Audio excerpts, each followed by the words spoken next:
भगवान श्री कृष्ण ने गीता में मनुष्य के 3 भावों का वर्णन किया है। एक है अपेक्षा भाव, दूसरा है उपेक्षा भाव और तीसरा है साक्षी भाव। ये जो अपेक्षा भाव है वो भाव है जिसमें हम हर किसी दूसरे आदमी से कुछ ना कुछ आशा रखते हैं, कुछ ना कुछ अपेक्षा रखते हैं।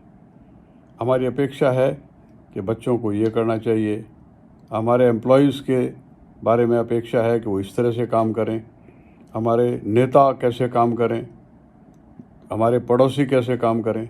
ये अपेक्षाएं पूरी कभी नहीं हो सकती। आज तक किसी की अपेक्षाएं पूरी नहीं हुई। अपेक्षा तो महाराज दशरथ की पूरी नहीं हुई, इच्छा तो महाराज दशरथ की पूरी नहीं हुई। हम तो हैं किस खेत की मूली। ये दुनिया हमारे अनुसार नहीं चल सकती, हमें दुनिया के अनुसार चलना पड़ेगा।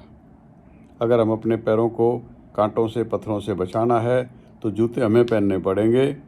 सारी पृथ्वी पर कालीन बिछा दिया जाए, ये संभव नहीं है। ये अपेक्षा ही सभी दुखों का मूल कारण है। गीता में स्पष्ट कहा गया है कि जो एक का कर्तव्य है वो दूसरे का अधिकार नहीं बन जाता।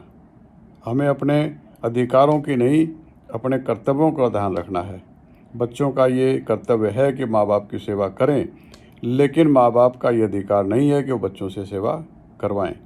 इसलिए अपेक्षाएं जितनी कम होंगी, जीवन में तकलीफ उतनी कम होगी, पछतावा उतना कम होगा। दूसरा है उपेक्षा भाव। उपेक्षा भाव क्या है? मान लीजिए हम जा रहे हैं, कोई एक्सीडेंट हो गया, हम देख रहे हैं कि दूसरी गाड़ी कोई नहीं है, मेरे पास गाड़ी है, और मैं फिर भी उसको उपेक्षा करके साइड से निकल के चला जाता हूँ। ये उपेक्षा भाव है। ये भी दुखों का कारण है। अल्टीमेटली इससे तकलीफ़ होने वाली है। मान लीजिए आज देश में इतना भारी महामारी फैली हुई है, इतनी भारी मुसीबत का टाइम है, और हम संपन्न होते हुए भी कोई किसी की हेल्प नहीं कर रहे। दिस इज़ कॉल्ड अपेक्षा, उपेक्षा भाव। ये उपेक्षा भाव है। तो उपेक्षा भाव से जहाँ तक हो सके हमें बचना चाहिए। तीसरा है साक्षी भाव। भगवान श्री कृष्ण कहते हैं कि मेरा भाव साक्षी भाव है।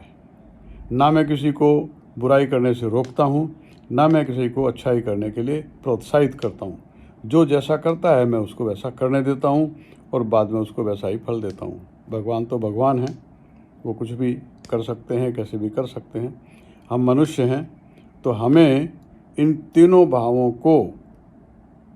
के स्वरूप को देख करके, समय देख करके, स्थिति देख करके देखना पड़ेगा कि हमें कौन सा भाव उसमें रखना है।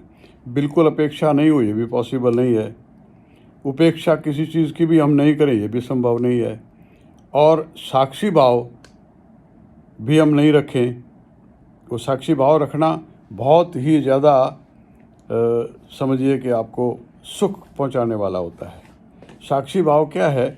मान लीजिए आप गाड़ी में जा रहे हैं, साइड से गाड़ी बहुत तेज़ को निकाल के ले गया, तो आपको गुस्सा आता है और आप उसको अपशब्द बोलने की कोशिश करते हैं। आप उसका कुछ कर नहीं सकते, वो जा चुका है। वो कौन था, क्या था, आपको कुछ पता नहीं है। इसलिए उसमें आपको साक्षी भाव रखना चाहिए कि ठीक है, जो हो गया ठीक है, हमें क्या करना है। आप जा रहे हैं, लाइट बार बार आती है तो आप कहते क्या लाइट, वो आपको उपेक्षा करनी पड़ेगी, वो ज़रूरी है। आप उसके बारे में जो एक सिस्टम है तो आपको फॉलो करना पड़ेगा।